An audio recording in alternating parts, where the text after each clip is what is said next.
খৰ বা খজুৱতি হ'লে এই উদ্ভিদজোপা কি কৰিব লাগে জানো আহক। নমস্কাৰ বন্ধু বান্ধৱসকল, বিচিত্ৰ পৃথিৱীৰ অন্য এটা ভিডিঅ'লৈ আপোনালোকক সকলোকে স্বাগতম জনাইছোঁ। বন্ধুসকল, এইজোপা হৈছে বৰ মেদেলুৱা বা কিছুমানে মেদেলুৱা বুলি কয়। আৰু যিসকলৰ খৰ খজুৱতি আছে সেইসকলে নিশ্চয় গম পাইছে যে এই মেদেলুৱাৰ কেনেকৈ ব্যৱহাৰ কৰিব লাগে। আৰু যিসকলে নাজানে সেইসকলে ধ্যান দি শুনিব। যিসকলৰ খৰ খজুৱতি হয় ৰঙা ৰঙাকৈ, সেইসকলে এই মেদেলুৱাজোপা পাতবিলাক ছিঙি ল'ব। সাধাৰণকৈ এনেকৈ পিচি পেলাই আপোনালোকৰ খৰ খজুৱতি হোৱা স্থানত ভালকৈ লগাই দিব। এনেকৈ আপুনি দিনত প্ৰায় 3বাৰমানকৈ লগাব লাগে। যেনেকৈ ৰাতিপুৱা লগাব লাগে বা লগতে 12টামান বজাত এবাৰ লগাব দিনৰ মাজভাগত, আৰু ৰাতি শোৱাৰ আগতো লগাব। তেতিয়া আপোনালোকৰ সেই যি ৰঙা ৰঙা খৰ খজুৱতি হৈছে সেই খজুৱতিবিলাক দূৰ হৈ যায়। অন্য ইয়াত একো সংমিশ্ৰণ কৰিব নালাগে, কেৱল মাত্ৰ সিমানেই। আৰু এটা কথা কৈ দিওঁ যে বহুতে কয় এই মেদেলুৱাৰ পাত লগালে কিছুদিন ভালে থাকে আকৌ হয় বুলি।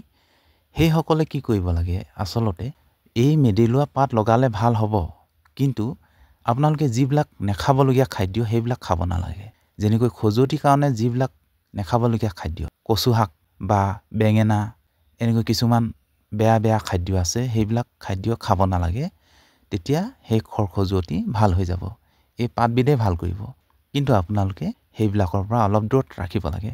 যেনেকৈ ৰঙা মাংস খাব নালাগে, এই খৰ খজুৱতিৰ সময়ত ইনফেকশ্যন বেছি হৈ যায়। সেইকাৰণে লাল মাংস মানে ৰঙা মাংস, গাহৰিয়ে হওক বা ব্ৰইলাৰে হওক, সেইবিলাক খাব নালাগে। আৰু তৃতীয়তে কথা এটা হ'ল যে বিশেষকৈ বাৰিষাৰ দিনত, অৰ্থাৎ যেতিয়া বৰষুণ হয়, বৰষুণৰ সময়ত বেছিকৈ মানুহৰ খৰ খজুৱতিয়ে বেছিকৈ আমনি কৰে।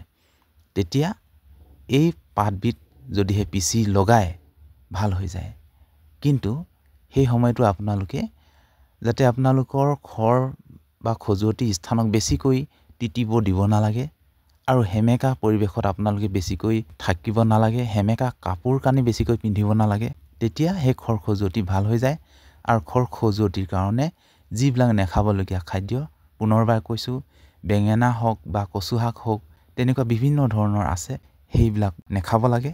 এই গছজোপা, এই বৰ মেদেলুৱাজোপা 12 মাহেই পাত ওলাই থাকে, সেয়া এটা ভাল কথা। সেয়েহে আপোনালোকে কি কৰিব, বৰ্তমান সময় কিন্তু আজিকালি ইয়াৰ এই গুটিবিলাক পকিছে। আৰু যিসকলে ইয়াক সংৰক্ষণ কৰিব বিচাৰে সেইসকলে ইয়াৰ মানে এই গুটিবিলাক লৈ আপোনালোকৰ বাৰীত ছটিয়াই দিয়ক ভালকৈ। তাৰে পৰা এনেকৈ গছ হ'ব। সেই গছৰ পাত ছিঙি লৈ আপোনালোকে খৰ খজুৱতি স্থানত লগাব পাৰে। বন্ধুসকল, ভিডিঅ'টো ইমানেই। যদিহে ভাল লাগিল শ্বেয়াৰ কৰি দিয়ে যেন। ধন্যবাদ।